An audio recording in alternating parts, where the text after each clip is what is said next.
Sir, aren't you making a distinction when you speak of thoughts, inaction versus not using thoughts? Aren't you making a distinction between memory of facts, like your address, versus memory of patterns, especially patterns of relationship and disengagement?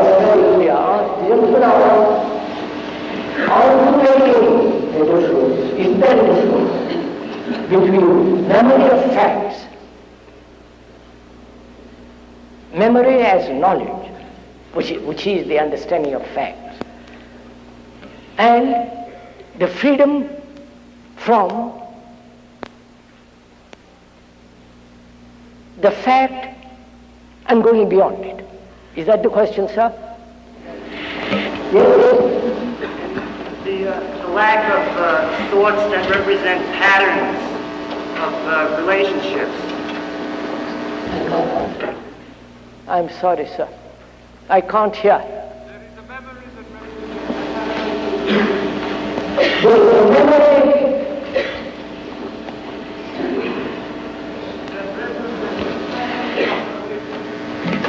There is memory that represents fact and relationship. There is patterns of relationship. There is memory that represents patterns of relationship. Do you have patterns in relationship? This is something new which I have not heard before. Do you have patterns of relationship? You behave towards one person in one way, towards another way, and to your boss another way, to your wife another way, if you have a cook another way. Is that the pattern of behavior? You are an analyst in one way, to your doctor another way. Is that it? Is that it? What a complicated life you must have.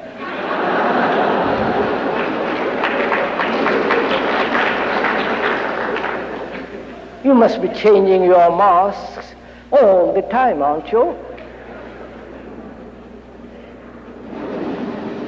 So you go to the doctor, you put on one mask. When you meet your wife, put on a different mask. And your boss, and so on. Changing, putting on masks. And you call that patterns of behavior in relationship? Good Lord. So you have different facets of relationship. That means you are never yourself, whatever that be. There's always a pretension, a pose.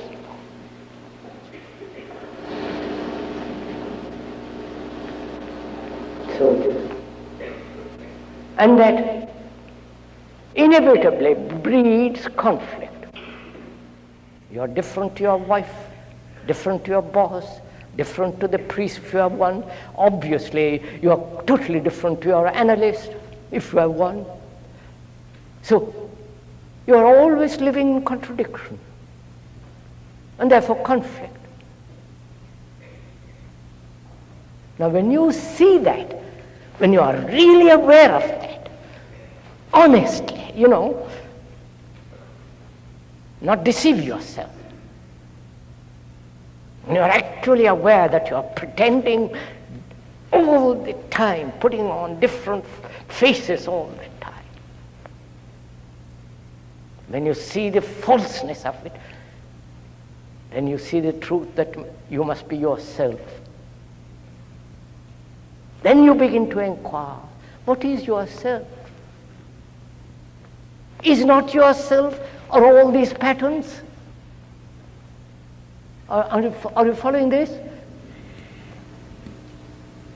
Is not yourself how you behave to the doctor, to the wife, to the child, to the and so on? That is yourself. So, say, what is myself? To find that out, There must be no pretension. Don't pretend to be one thing, say another, do another.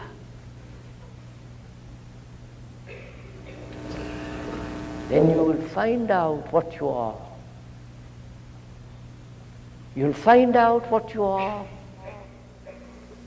which is all these calculated pretensions.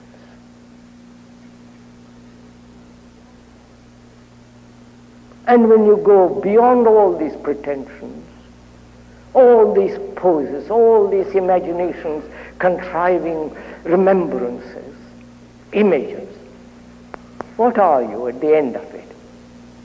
Nothing at all, are you? Aren't you? And we are frightened to be nothing. You say, well, if I'm nothing, I'll be destroyed by society. Be destroyed by society. You won't be destroyed. See, sir, when you are really nothing, which means thought, which has put together the me, is no longer there, then there is a totally different kind of energy, which is much more real than the imaginary me which has been put together by thought.